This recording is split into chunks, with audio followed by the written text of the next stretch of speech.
کہ آپ قبر کشائی کراتے ہیں، مجسٹریٹ کو اپلیکیشن دیتے ہیں، وہ ساری ہم نے 14 کو یہ واقعہ ہوا، 15 کو صبح کو ویڈیو چلی اور 15 کو ہی یہ سارا کچھ جو میں بتا رہا ہوں یہ ہم نے کر دیا۔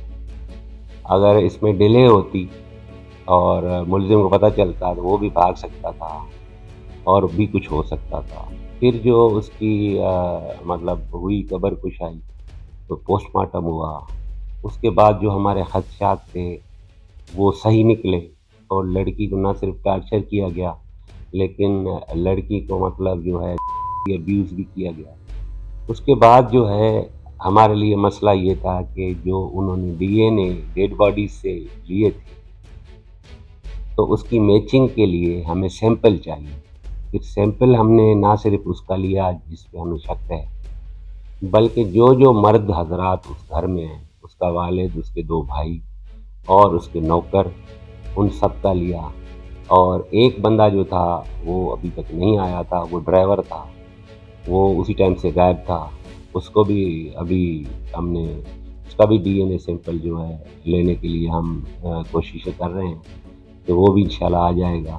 اس کے علاوہ جو انہوں نے میڈیکل ٹریٹمنٹ کرایا تھا بچی کا، جس کلینک پرائیویٹ کلینک میں، اس ڈاکٹر کو ہم لے آئے، اس کو شامل تفتیش کیا۔ پھر ہمیں پتہ چلا کہ جو ہے پولیس کو پتہ تھا لیکن پولیس نے اپنے سینئرز کو نہیں بتایا۔ پھر پولیس والوں کو ہم نے شامل تفتیش کیا، جتنی پوری ٹیم تھی 1 بائی 1 ان سب کو ہم نے شامل تفتیش کیا، ان کی سی ڈی آر اے نکالی جو ہماری ٹیم تھی، اور سی ڈی آر اے نکال کے ان کی لوکیشنیں چیک کی، جو انہوں نے بیان دیے اس کے مطابق ہم نے کرسپونڈ کیا کہ واقعی یہ سچ بول رہے ہیں کہ نہیں بول رہے۔ کوئی کہہ رہا تھا میں کورٹ میں ہوں تو اس کے بھی ڈیٹیل چیک کیے کہ بھائی کورٹ کہاں ہے، تم کہاں تھے اس ٹائم سے اس ٹائم تک۔ اور ابھی دوسرے لوگ بھی ہیں جو 2-3 بندے ہیں جن کو ہمیں ان کو بھی شامل تفتیش بھی کرنا ہے، پلس ان کے ڈی این اے سیمپل بھی لینے ہیں، اس پہ بھی ہم کام کر رہے ہیں۔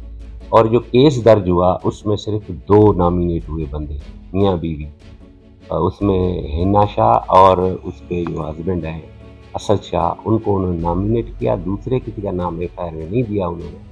لیکن ہم اپنے طور پہ انویسٹیگیشن کو جو ظاہر ہے اب ایک بندے سے پوچھتے ہیں وہ تو کہتا ہے کوئی مسئلہ نہیں ہے جب تک کوئی ٹیکنیکلی پروو ہو جائے، اور ہم نے اس کو 12 یہ سوال پوچھا ہے کہ بھائی تمہارے کمرے میں، تم کہہ رہے ہو کوئی بات نہیں، تمہارے کمرے میں بچی کیا کرے، اور تم نے کیوں نہیں بتایا پولیس کو؟ اگر تم صاف تھے تو تم پولیس کو بتاتے کہ بچی ایسے مر گئی ہے، اس کا پوسٹ مارٹم کرواتے، ٹھیک ہے نا؟ تم نے چھپایا جو ہے اس چیز کو، یہ بھی تمہارا گناہ ہے۔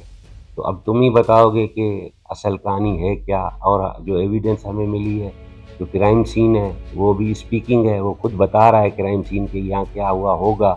تو یہ ساری چیزیں ہم دیکھ رہے ہیں، اور اس زاویے سے کہ اس کا ہم نے ابھی اسپیکٹرم جو ہے وہ بڑھا دیا ہے، اس کا جو دائرہ ہے اس کو بھی بڑھا دیا ہے۔ جو لوگ ہمیں کہیں سے بھی لگ رہا ہے اس کیس سے ریلیٹڈ ہیں، ہم اس کی تفتیش کر رہے ہیں، اس کی انٹیروگیشن کر رہے ہیں، اس کو ہم چانس دے رہے ہیں کہ بھائی اس چیز کو کلیئر کرو، ہمیں بتاؤ کہ تمہارا اس میں کیا کیا رول ہے۔ پھر اس سے بھی انفارمیشن آ رہی ہے، کیونکہ سارے لوگ تو اس مرڈر میں نہیں ہیں، لیکن جس کو جو پتہ ہے تو ہماری تفتیش میں وہ چیزیں آ رہی ہیں، تو ہمیں آگے جو ہمیں چارج شیٹ کرنا ہے اس کو اسٹیبلش کرنے کے لیے ہمارے پاس ایویڈنس آ رہی ہے۔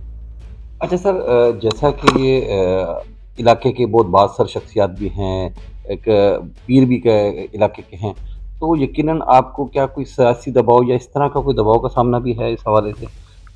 کتنا بھی بڑا کوئی انسان ہو، انسان سب ہم برابر ہیں اور ہم اللہ کی مخلوق ہیں۔ دوسری یہ بات کہ ہم سب مسلمان ہیں، ٹھیک ہے نا؟ تو ہم میں کوئی فرق نہیں ہے، قرآن نے فرق بتایا ہے، جس کے عمل اچھے ہیں وہ بہتر ہے، جو پرہیزگار ہے وہ بہتر ہے، اور قانون کے آگے بھی سب برابر ہیں۔ ہمارے ملک کا جو قانون ہے وہ سب کو ایک دوسرے رائٹ دیتا ہے۔ اگر ہم قانون کو صحیح طریقے سے امپلیمنٹ نہیں کرتے، اس میں قانون کی کوئی غلطی نہیں ہے، اس میں ہمارے اپنی غلطی ہے، اور ہمارے جو اپنے ایک ہوتے ہیں نا کہ خواہشات، ان کی غلطی ہے، اور کوئی غلطی نہیں ہے۔ اور ہم نے اس کیس میں، کیونکہ ہم بھی بچوں والے ہیں، میں خود بھی بیٹیوں والا ہوں، اور میرے ٹیم میں جتنے بھی لوگ کام کر رہے ہیں ان سب کی فیملیز ہیں، بیٹیوں والے ہیں. جس طرح اس واقعے نے ہر ایک بندے کو دکھی کیا ہے، ہمیں ہو سکتا ہے زیادہ دکھی کیا ہو، کیونکہ ہم ایک ذمہ داری کی پوسٹ پہ بیٹھے ہیں اور ہم صرف اس لیے ڈر جائیں کہ کل کلاں کوئی بڑا آدمی ہے، ہمیں کوئی میٹر کرے گا، یا ہماری پوسٹنگ چلی جائے گی، یا ہماری نوکری چلی جائے گی، یا اس طرح کی چیزوں سے ڈر کے ہم ایسی بڑی خطا کر لیں جس کی کوئی معافی بھی نہ ہو. اور یہ اس میں کوئی معافی نہیں ہے. ہم نے کسی کانسیکوینس کا کوئی پرواہ نہیں کی، نہ ہم پرواہ کریں گے آگے، نہ ہم نے کبھی کی ہے اپنی نوکری میں. ٹھیک ہے نا؟ ہم اس کو لاجیکل کنکلوژن تک لے جائیں گے. ہم پوری کوشش کریں گے کہ کسی بے گناہ کو اس میں امپلیکیٹ نہ ہو، اور جو گناہ گار ہے وہ بچ نہ سکے، بھلے جو بھی ہو. ہم کیس اچھا بنائیں گے، ہم اپنا پورا زور لگائیں گے. باقی یہ ڈیسیشن، اس کو سزا دینا کورٹس کا کام ہے، وہ کریں گی اپنا کام. ابھی کورٹس میں بھی جج بیٹھے ہیں، وہ بھی ہماری طرح انسان ہیں، سارے دیکھ رہے ہیں کیا ہوا ہے کیا نہیں ہوا.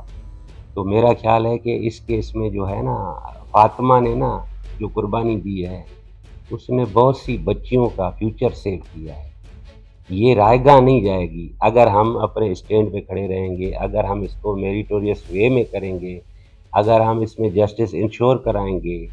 میرا مقصد جو بھی ذمہ دار لوگ ہیں، اس میں معاشرے کے لوگ بھی ہیں، صرف پولیس نہیں ہے اس میں، اب میڈیا بھی ہے اس میں، گورنمنٹ کے دوسرے ادارے بھی ہیں جیسے ڈاکٹرس ہیں، سارے ہیں. تو یہ ایک کیس ہے لیکن یہ ہزاروں کو ریپریزنٹ کرتا ہے. ہزاروں جو فاطمہ پہلے اس طرح شکار ہو چکی ہیں، ان سب کی آواز فاطمہ فرور.